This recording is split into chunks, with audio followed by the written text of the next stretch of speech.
So yung ano natin, canter na yung sumagad, ayan yung problema na sinasabi nila, sumagad.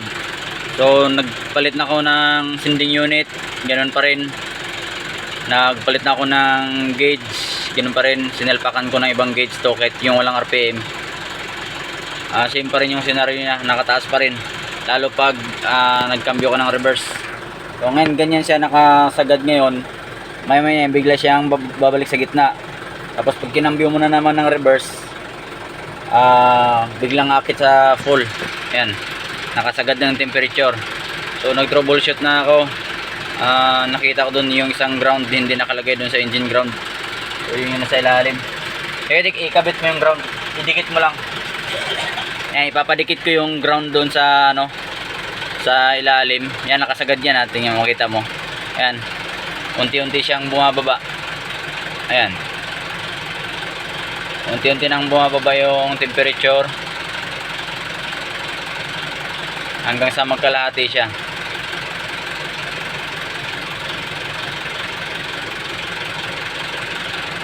O yan, nagkalahati na.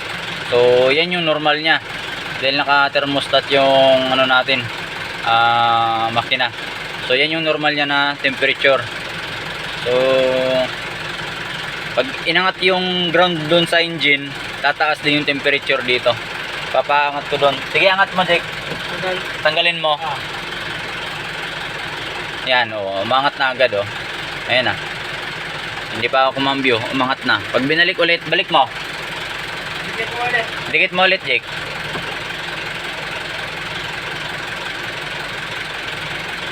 Ayan, so dinikit dun sa baba. Ayan, unti-unti na bumababa. No normal na. So babalik yan sa normal na operating temperature niya, which is nandyan sa gitna siya. Since naka thermostat tayo, yun yung normal niya. So ayan, so okay na. Ito tornilyo na lang natin. So meron tayong tornilyo dito. Ito tornilyo natin sa bill housing.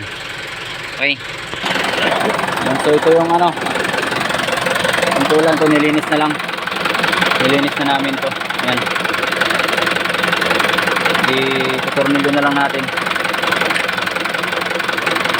para magkaroon siya ng ground.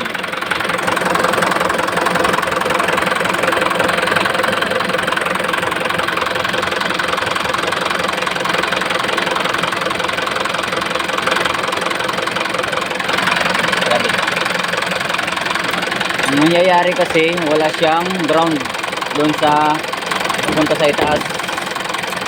So once na ano tayo, nag-engage lalo ng reverse, magiging ground niya is yung ating temperature kasi nakakabit siya sa makina, ground type.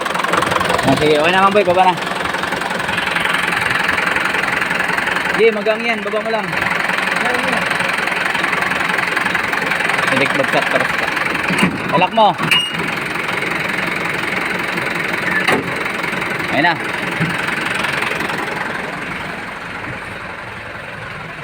So ayan, normal na tayo dito sa baba. Okay. Patayin natin. Start natin ulit. Ayan. Okay. So problem solved. So ngayon lang ako naka-encounter nun, yung dito. So na-encounter ko sa mga kotse or sa mga malilit na sasakyan, kapag kulang yung ground natin sa body, is ganun din ang temperature is nagpa-fluctuate, akit baba, ganun. So ito ngayon is sumasagad siya naman ng todo. So, medyo kinabahan na yung ano nito, yung driver, kasi nga sumagad yung temperature. Ayan, okay na.